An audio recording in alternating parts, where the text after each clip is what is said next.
Okay, so last time, during the design process, we found out that yung girder natin needs to be increased because nagfe-fail sa RCDC.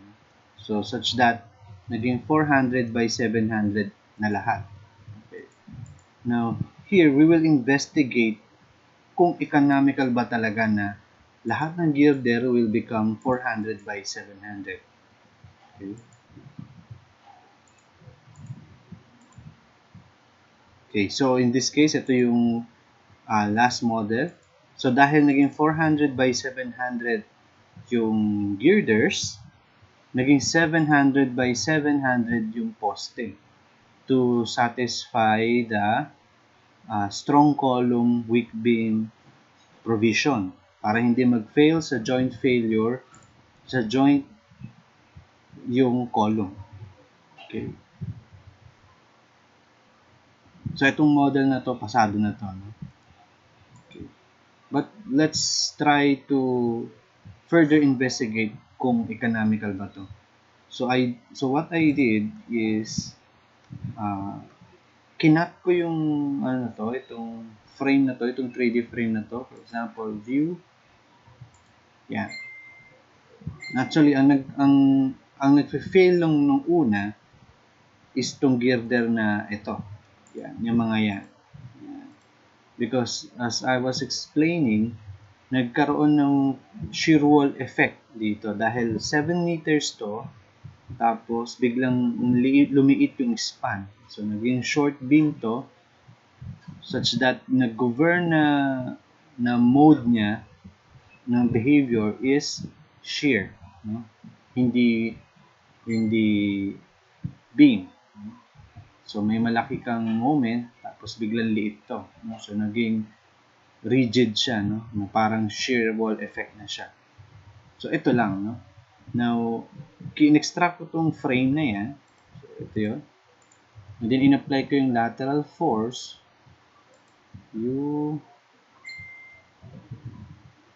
to see, no? Kung yun tama yung ano natin, yung hinala natin, no? For example, post-processing. Ayan. So I applied an earthquake load. Of course, going do sa direction na yun. So yan, ito yung displacement niya. And when you look at the moment diagram, okay, so you will observe na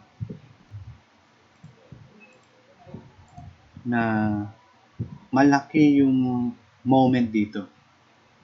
For example, I want to view yung values nito. Annotate. Beam results. Of course, bending. Maximum. Annotate. Okay. Yan. So, pinapress control ko to see yung value. So, yan. Lumalabas ang values dito. Okay. I-display lang natin itong mga beams. Okay. Yun lang.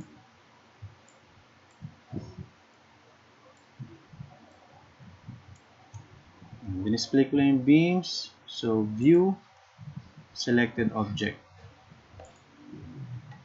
Yan. Okay. So, yung beams natin na to, yung sinasabi natin may shear wall effect, tignan mo yung moment niya due to earthquake alone. So, 223.3. Whereas itong mga mahaba na to, yung 7 meters, so 105 lang. Okay. Kaya bumabagsak yung beam na to. Mga laki ng earthquake force niya. 180. So, dun pa lang, no, you will have an idea na ito lang yung kailangan mong palakihin. Okay. Okay, unlike sa, I'll open another model. So, we did another plane frame analysis of the 3D. Yung kabilang direction naman. So, ito naman yung sa X direction. Okay. Yung kanina is along the Z direction. Ito naman is the typical frame inside the structure. So ito yung kanyang distribution ng moment due to earthquake force. Nakikita mo dito, yan, halos the same lang yung mga moment values nila, no? based dun sa itsura, no? So I'll annotate this also. Beam results, kahit ends na lang, annotate. Yan. And then, i-display ko lang ito.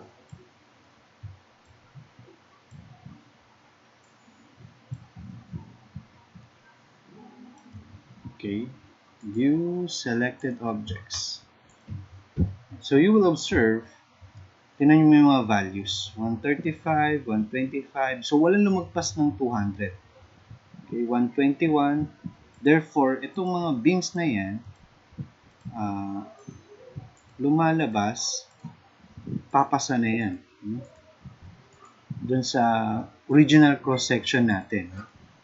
So, it shows that ang kailangan mo lang talagang i-increase ng cross-section is yung may shear wall effect kanina.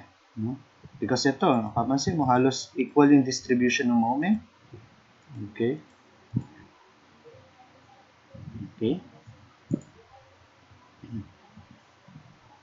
So also the shear force mismo from the shear diagram. Fy. Yan, ito yung mga values naman niya.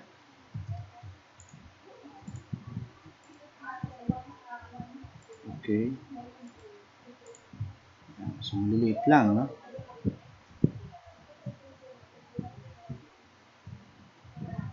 Yan, 3, okay. So that's it. So it shows that we need to focus increasing the section nung sa beam na yun kanina. So with that, ito yung lumabas na section ko. Just ito siya.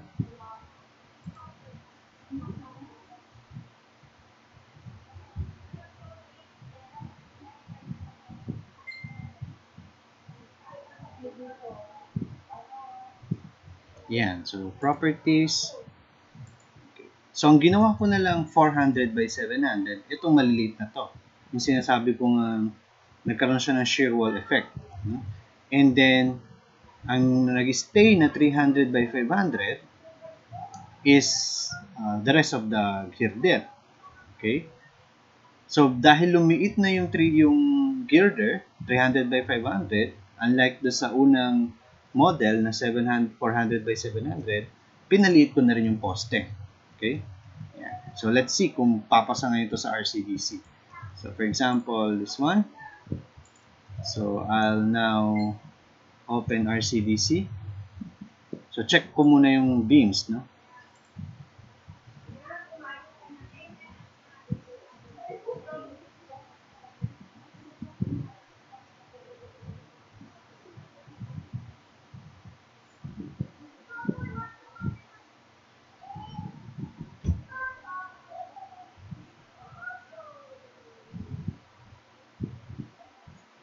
Yan, so importing na siya sa RCDC. Also, okay.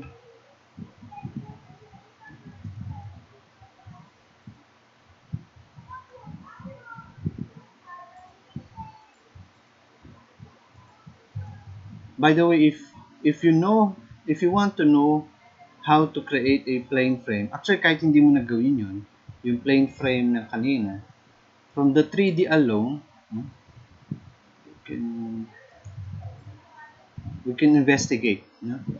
Yun nga, Post-processing.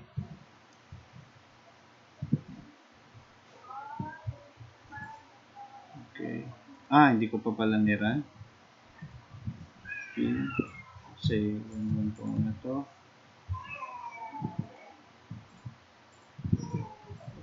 Okay, create.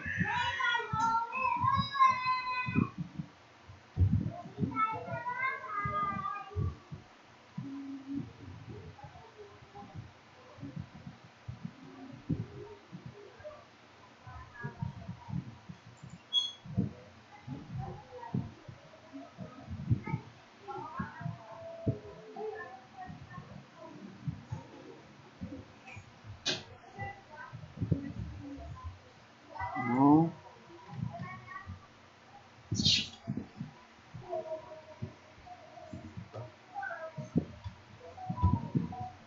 Okay.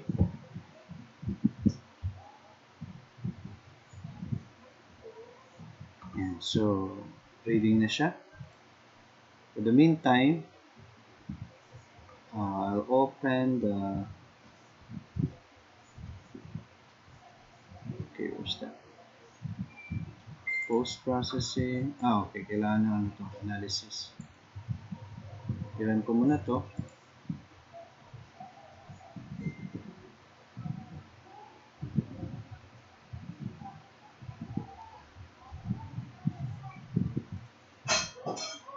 Okay, I forgot. Hindi nga pala equal yung ano, yung beam level. So, I'll repeat.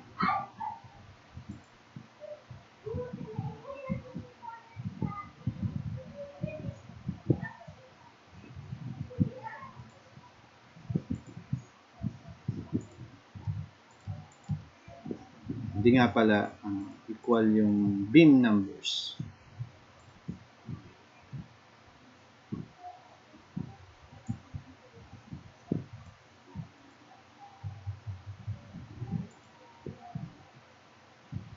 So, balik ako dito. So, na-run na to. Then, balik ako sa post-processing. Now, so, ito yung sinasabi ko. I'll check EX, for example, or EZ pala. And then, apply. Okay. Then, choose moment Z. Yeah. So, disable ko yung displacement. Then, view.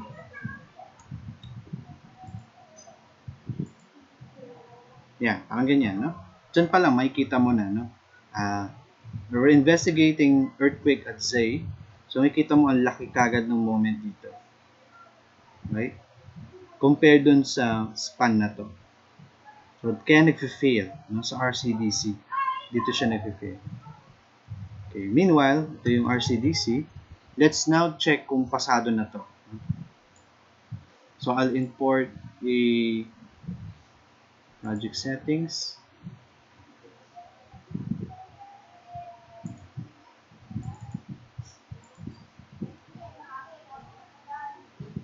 Okay. Okay. Yeah. And then, I think okay na to. Check ko yung parameters. Kung okay naman. Special. Importante to. Diameter. Okay. Okay. And then run. Run ko siya.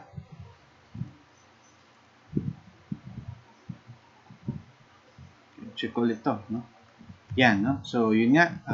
Ito yung moment diagram from the EX. And if you will compare that with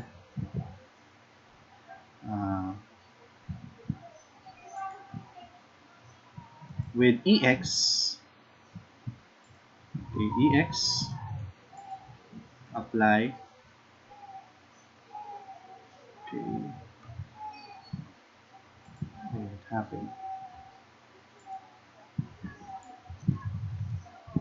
EZ, EX. Yan.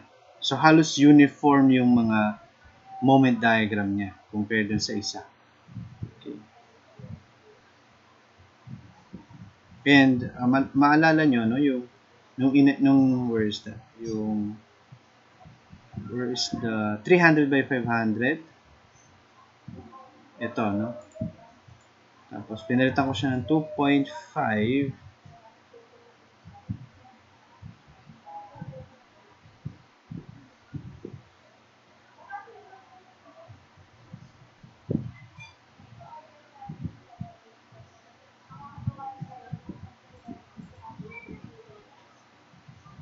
Okay. Nag-i-increase the section tayo dito. Before. No? Okay, where's the... Anyway, balik muna tayo dito. Yan. So, pasado. Okay? So, pasado, no? Yung 400 by 700. So, lahat naman ng beam pasado. So, save ko muna to.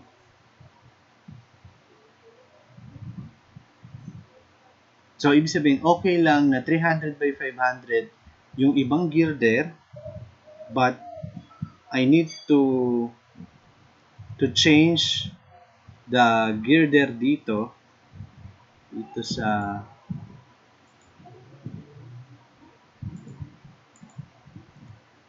no, dyan, dito, into 400 by 700. Okay? Okay? So, okay naman si beam. Okay? Next is column. Check natin kung papasa naman yung 600 by 600.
Okay, so column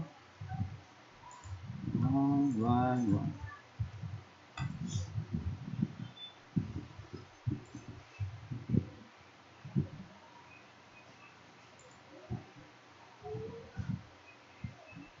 Okay, balik tayo dito.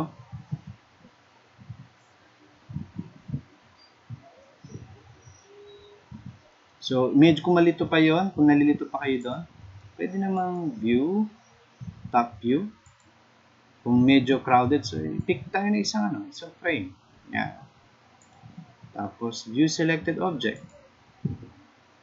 And then, balikan natin yung process under the results.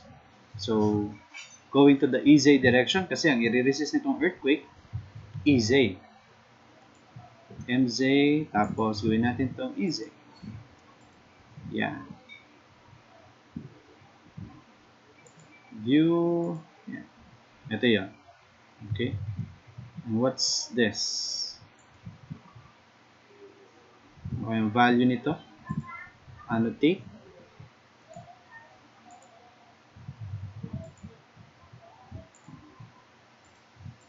Yan. Yun nga. Yung more than 200. Okay. Unlike itong mga beams na to, it's only 57, 83, okay, 109. Unlike ito, getting 219, okay. So here, so import ko naman yung settings ng column.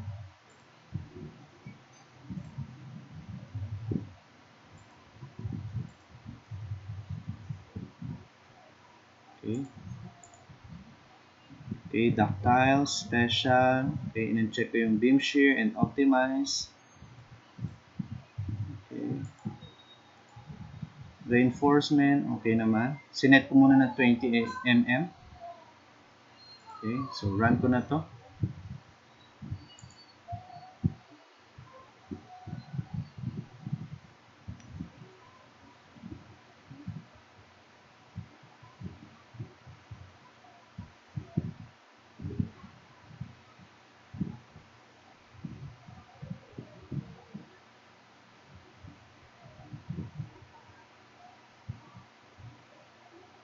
Yan. So that means pasado naman pala yung 600 by 600.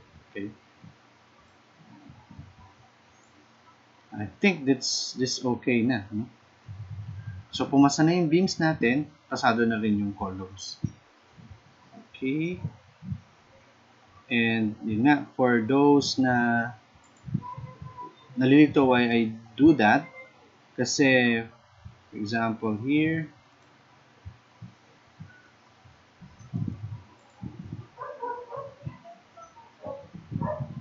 okay, where's that?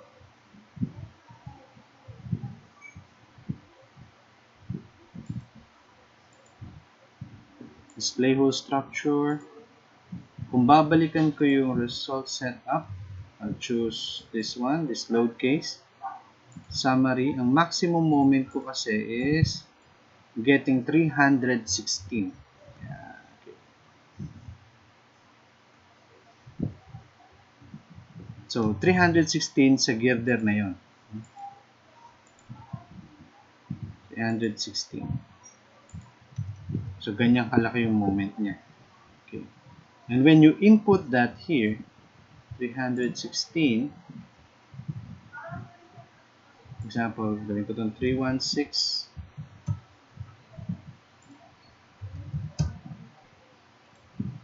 This is now 400 by 700.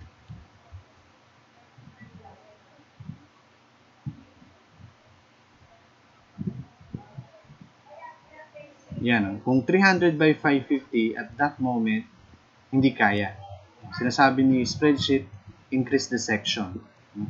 Because na-detect niya, ang length ko lang doon is 2.5. Okay? Yan. Kaya, kailangan kong lakihan yung section na to. So, I made this 100, 400 by 700.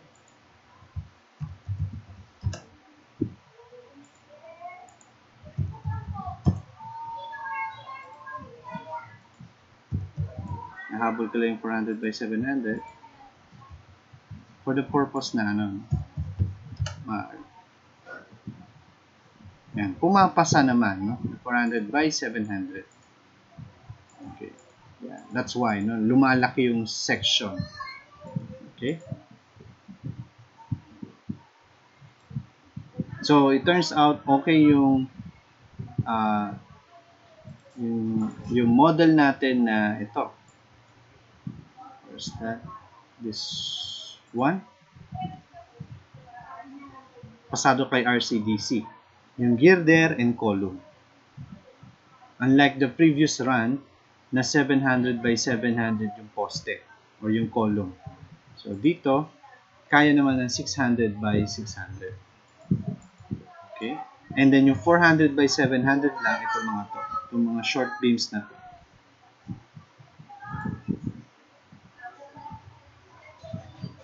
Okay?